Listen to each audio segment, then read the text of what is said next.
Hello there, I'm Father Diego, and this is the message of the Gospel for today, Wednesday, Holy Wednesday, April the 8th.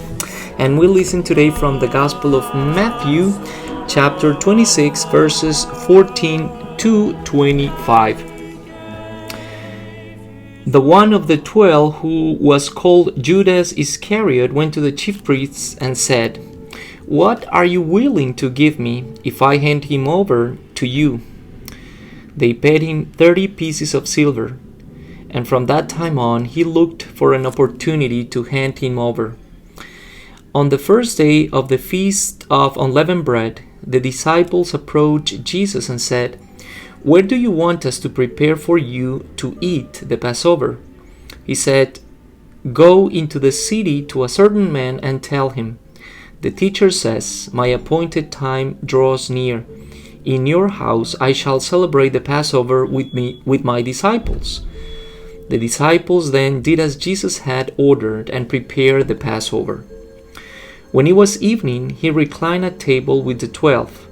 And while they were eating, he said, "Amen, I say to you, one of you will betray me."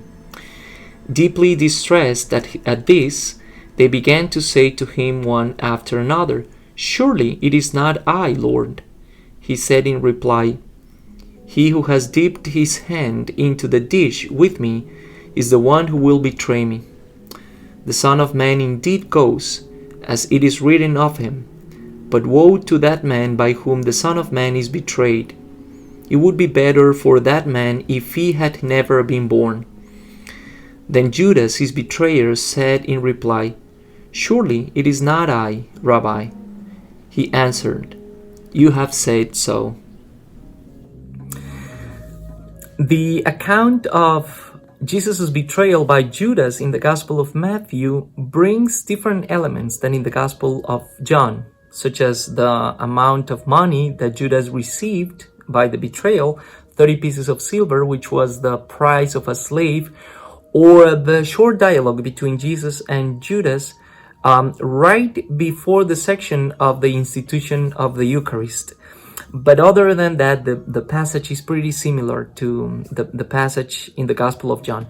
But it calls my attention that the Last Supper, this monumental and poignant moment in the life of Jesus and his disciples, is kind of overshadowed by the sin of Judas. However, the mystery of the celebration of the greatest love ever is not screwed by this situation, but the betrayal of Judas. Why? Because love conquers hatred and violence. Because the greatest love of Jesus for his disciples, again, reaches even towards the darkest sin of every human being. So we are going to celebrate a very peculiar Holy Thursday this year. And many might lament the fact that they can't come to the church and they cannot celebrate the Holy Eucharist in the church. However, I think we have a great chance, a great opportunity for us to celebrate the greatest gift of love from Jesus to us in the heart of our first and most important church and Christian community, our family.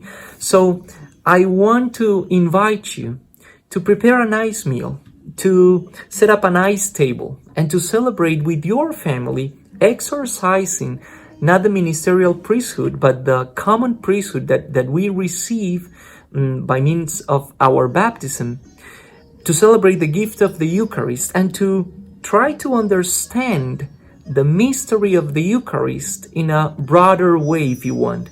As the disciples prepare for Jesus the Passover, the celebration of Passover, we are invited also this year, in a special way, to prepare the celebration of Easter, the celebration of the mystery of the Eucharist in the heart of our family, and to understand the Eucharist again in a different way.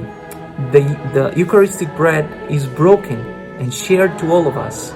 And our lives as Christians are called to be broken breads shared to others, right?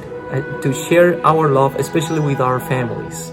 Great opportunity this year we have to celebrate in a different way the mystery of love. Have a wonderful day, everyone, and I'll see you tomorrow with the message of the gospel. Bye now.